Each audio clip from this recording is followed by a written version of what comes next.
For the next 24 hours, I'll be only eating and making food from Avatar: The Last Airbender. The new live-action Netflix adaptation just came out and I've been feeling super nostalgic, so I thought it would be the perfect time to live out my childhood dreams and eat the fictional foods from my favorite TV show. I feel like the show gets better with every rewatch, and part of that for me is the incredible world building, specifically how distinct yet interconnected the nations are, how they draw from actual native and Asian cultures, and how it's even evident through their cuisine. Also, I just love how prominent food is in the show, and I'm excited to see what that looks like in the live action as well. Are you going to finish that?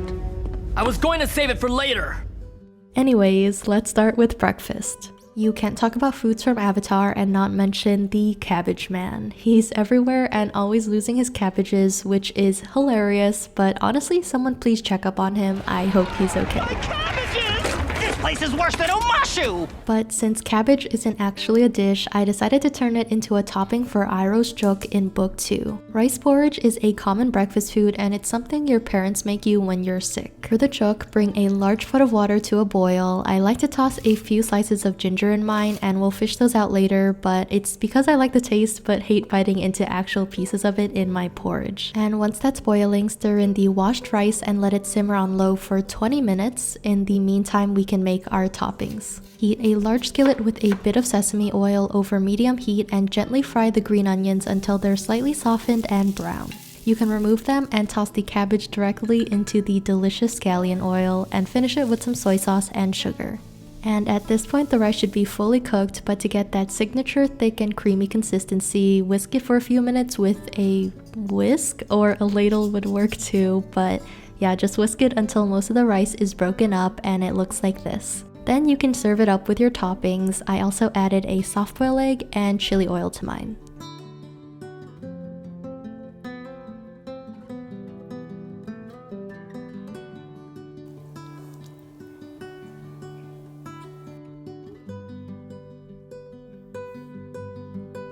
This is just so nostalgic and cozy and comforting. My dad would literally make this for us every morning on the weekends, especially if we were sick, so I know exactly why Zuko was craving a bowl of this as Uncle Iroh was making it. What a great start to the day. A few hours later, I was craving a little beverage, so I never thought I'd say this, but let's make some onion banana juice. Ugh! It tastes like onion and banana juice. That's because it is. Yum, yum. Okay, I'm doing everything in my power to make this one taste good, but this is just the price we pay for clean chakras. As an onion lover, I'm pretty sure I won't hate this, but to make the onions a little more tolerable, I'm caramelizing them in a pan over medium-low heat until they're soft and jammy. I'm also using the squishiest, ripest banana I could find because hopefully that means it's super sweet, but for good measure, I'm baking it with some brown sugar, and hopefully that does the trick. To make the actual drink, toss the onions and banana in a blender along with water, milk, and ice. I recommend blending this on high for quite a while. Just trust me, you don't want any chunks. And I guess there you have it, some delicious onion banana juice. This one I'm a little scared of. I feel like it's not gonna be that bad. Every time I get close enough to drink it, I smell it, and not a great smell. Cheers. I feel like the flavors keep developing in my mouth. I'm gonna say it's not bad. Would I make this again for enjoyment? No. But could I finish this? Potentially. The weird part is getting the banana first and subtle hints of onion as you keep drinking it. My stomach honestly doesn't feel great, but maybe that's just my chakras opening. Onion banana juice. Unexpectedly pleasant. I definitely wasn't hungry after that, but I started prepping for lunch. What is this? That's our new festival food. Unfried dough.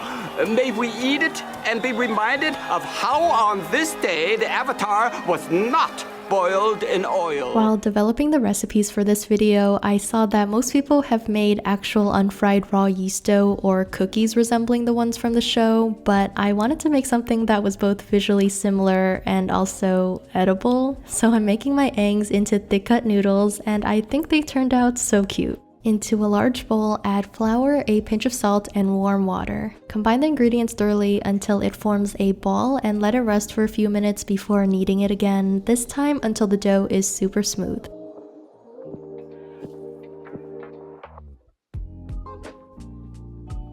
Once it's ready, cut off a quarter of the dough and then cut a tiny bit from that as well. We're gonna leave the large portion white for his body and dye the tiny bit black for his eyes and the rest blue for his arrow. Also, make sure to use gloves for this because my hands were stained blue and I started looking like the other avatar. I rolled the blue dough as thin as I could and proceeded to spend the next hour cutting a bunch of tiny arrows, which ended up being a complete waste of time. But after that, I rolled out the regular dough, again as thin as humanly possible, and made little guides with my cookie cutter of where the little eggs would be. Turns out all this work was for 8 noodles, so if you decide to make these, please multiply the recipe accordingly. On each head, I placed an arrow and 2 tiny bits of black dough underneath it for their eyes, and after everything was in place, I gently rolled over the entire thing so that I was left with a single sheet of noodle.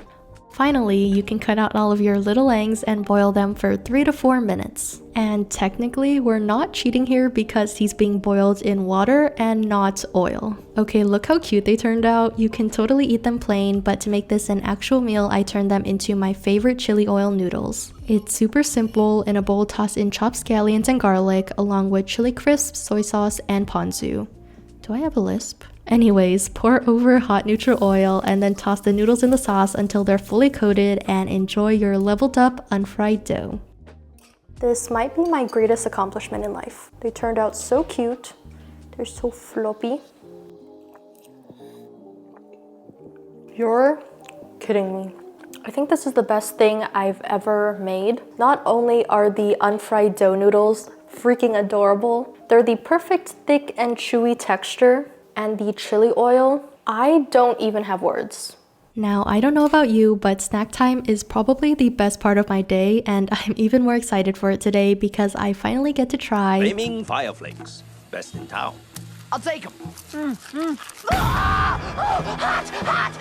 Flaming fire flakes. Hot. What do you know? Unlike Sokka, I do love a spicy chip, so I'm super excited to try these. I think I already said that, but let's make them. Into a large bowl, pour your cornflakes and toss them in a bit of sesame oil and set that aside while we make the seasoning powder, which is paprika, garlic powder, salt, sugar, and chili powder. Seriously, this combination of spices is so addictive, but you can go ahead and sprinkle that over the cornflakes and toss it until everything is evenly coated. Then we're gonna pour that onto a tray and bake them in the oven at 275 for 15 minutes. And once they're slightly cooled, they're ready to eat, but a snack isn't complete without a fun drink, so today I'm also having some cactus juice. Okay, it's actually just cactus flavored sparkling water, but you get the idea. Flimio Hutman. I don't know if it's my age, but cornflakes are actually delicious. What the heck? The seasoning on them is amazing. It's slightly spicy, a little garlicky, a little sweet, a little salty. I feel like this is the one thing from the show that I always wanted to try as a kid, so I am so happy right now. Cheers. The flavor is super light and almost a little floral, but it's super refreshing, or should I say the quenchiest. Okay, I'm cringing so hard on myself right now, but let's make some dinner. This dish actually makes multiple appearances in the show, and it's the first dish to appear in the series. But first, I must finish my roast duck. If you've never had duck before, it's like a more savory, gamey, earthier chicken, and it pairs really well with sweet flavors and warm spices.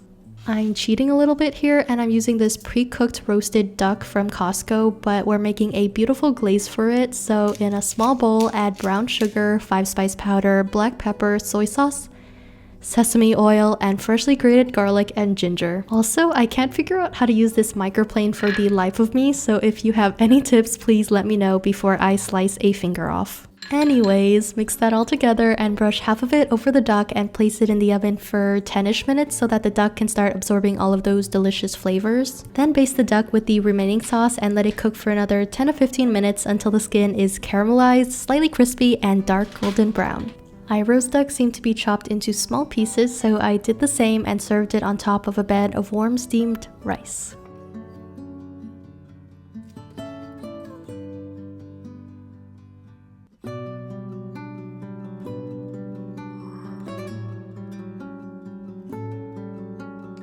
This smells incredible.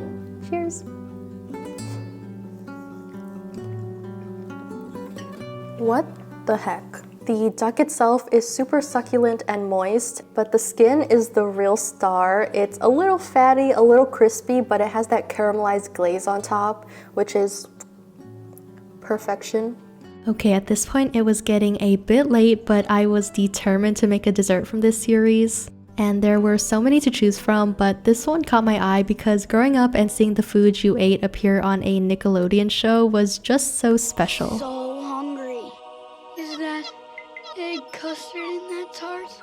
Again, I'm cheating a little here and I'm using some store-bought puff pastry for the tart shells just to make things a little easier. To prepare them, roll the puff pastry out on a floured surface and cut out 3.5-inch circles. Take each disc of dough and mold it gently into your mini tart molds, making sure that the dough comes up a little from the sides, and then dock the bottoms of each one with a fork, and you can chill them in the fridge until we make the custard.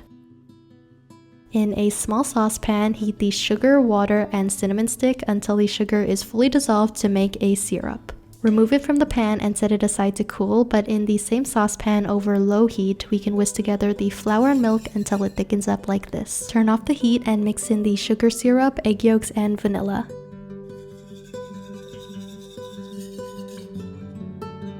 Strain the custard to remove any clumps that may have formed and pour it into the prepared tart shells about 80% full before baking them for 18 to 20 minutes at 400 degrees until the custard is just set and the pastry is golden brown.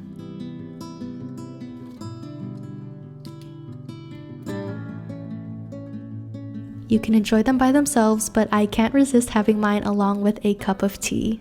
I'm making a cup of my favorite, which is oolong, but jasmine would be even more fitting as it seems to be Iroh's favorite.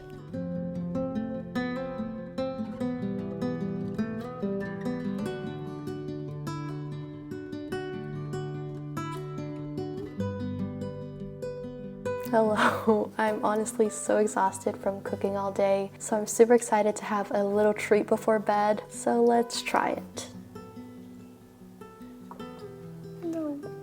Cheers. The custard is just set and the pastry is so flaky and crispy, but these also pair perfectly with a cup of tea. Cheers.